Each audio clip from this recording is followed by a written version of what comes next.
Shrikant, Huh?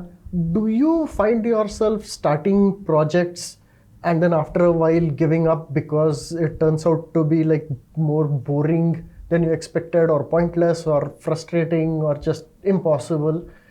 Or Where even have you hidden the cameras in my house, Naveen? Why have you hidden cameras in my house? Because that is exactly what I do. I start so many projects, never finish one. My mother used to call me Arambhashur, right. which So basically means you start and you never finish anything. yeah. And I mean, it's not just a matter of giving up easily. It's the Yeah. thing is that you actually tried, you put in effort, I did. and then you reach a point where you realize that this is not making any sense, and it is not fun. Yeah. Right?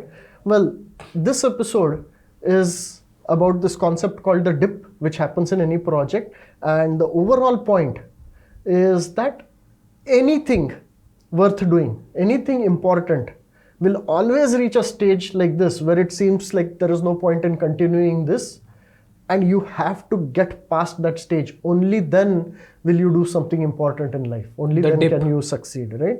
So The dip. yeah.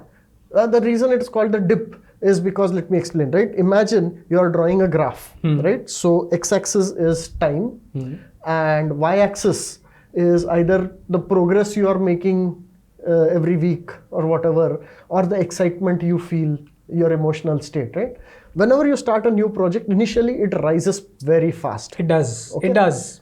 And then comes a peak, after which things start falling. It gets worse, and then what I would call, initially there is optimism, right? Yes, lots of it. We can call it uninformed optimism because you just didn't know the difficulties, right? That's why you were excited.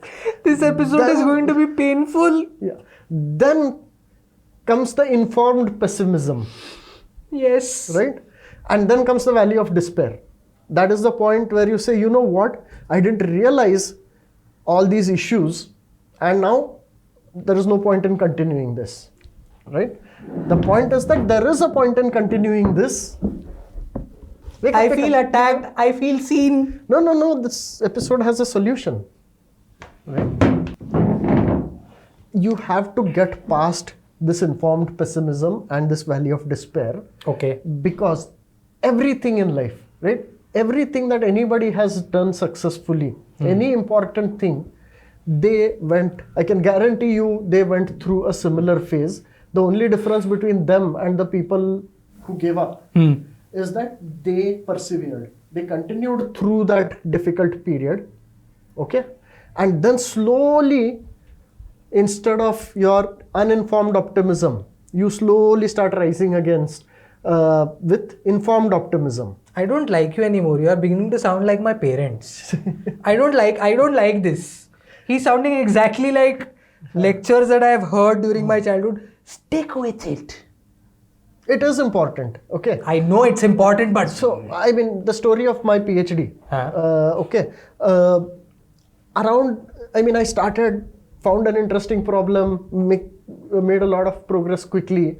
Then around year 2, it was like, nobody even cares about this stuff. Even if I solve this problem, it's not going to make a big difference, right? And things like that. And then I went and talked to my advisor and other professors, and they say, oh, don't worry about it. Everybody feels like this, right? Everybody feels like this, and you just have to get past it. Yeah. Okay. That is the first time I encountered it. And of course, because they were there to tell me, I persevered and I did my PhD, and of course it turned out to be a good thing and all of that. But this is there everywhere else also, okay? The point is that if there wasn't this valley of despair, this wouldn't be something worthwhile, right? Everybody would have already done it, and nobody would even talk about those things, right? I like the phrase valley of despair because that is exactly what it feels like. Despair and like a valley. So when I wrote about this on a blog, I got a lot of responses from readers, right? Who pointed out how this is applicable in so many different areas, right? So reader Finn Krishna pointed out that this is the story of most startups, right? When they first get the idea, they're very excited, and there's like lots of enthusiasm, and then slowly reality sets in. You hit obstacle after obstacle, you have trouble getting customers, or you get customers but they don't pay, and things like that, right? Too many startups die at this stage. This would be usually the 1.5 2 year mark, right? Okay. Only when you get past the dip, right, then you start succeeding as a startup. Okay. Right? Reader Meeta points out that this applies in relationships also, right? Initially, first time you meet, exciting phase, and you know what I'm talking about. Yes. Right? But then after a while, now suddenly the relationship has become boring, and you have to work at it, and you're getting into fights all the time, and so on. And you have to get past that stage, right?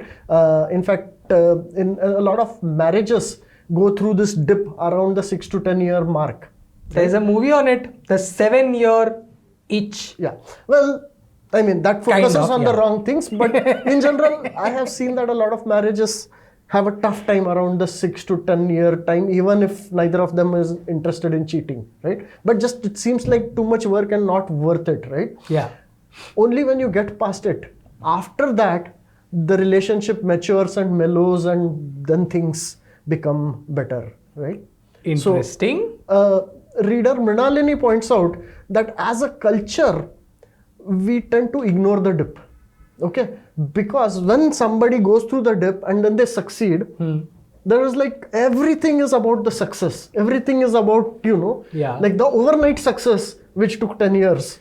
And nobody talks about the, see, all overnight successes, if you see, there is like a long period of difficulty. That's right? true. So for example, you would remember the game Angry Birds. Huge success, right? Massive. And overnight success.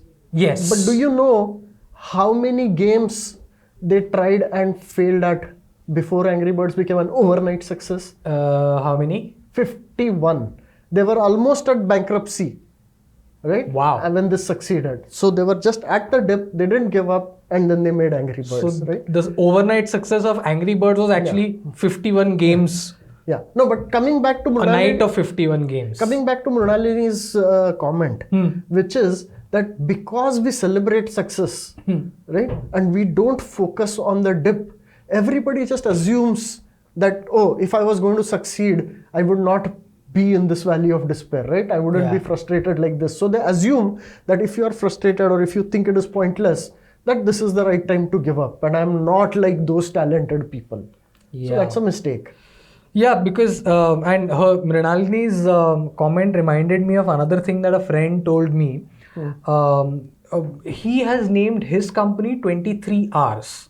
23 hours because he says that the 1 hour you see me performing is actually based on the 23 hours of work that it took me to get there. Yeah. So in fact, that we are going to cover in a future episode called effort shock, or the effort. I mean, everybody underestimates the effort that is taken for success and expertise. But coming back to the dip, right?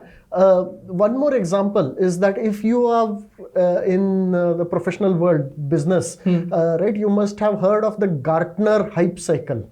Okay, right? I am not in the business, right? so tell me. The Gartner is an analyst, and they analyze companies, they analyze technology areas, and so on. And one of the things they publish is a hype cycle, where they say that in any technology, initially there is a lot of optimism, lot of hype around it. Correct. And then you reach the peak of inflated expectations about that technology. Then slowly things start, you start seeing the real problems, and you hit the trough of disillusionment. Okay.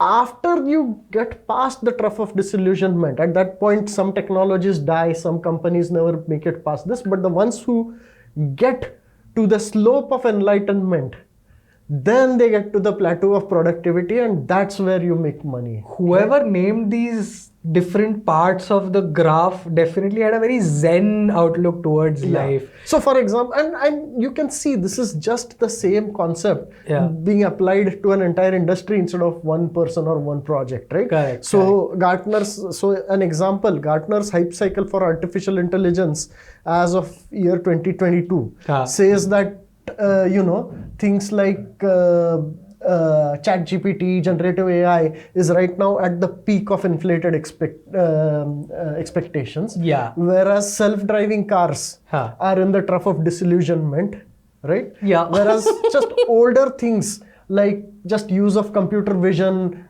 face recognition, things like that are now already at the slope of enlightenment, right? So just to give you an example of fascinating. And I wonder how many of these will actually make it out of the trough of disillusionment and onto the slope of enlightenment. Correct, yeah. Look at us talking like complete Zen people, as if we were like, yeah.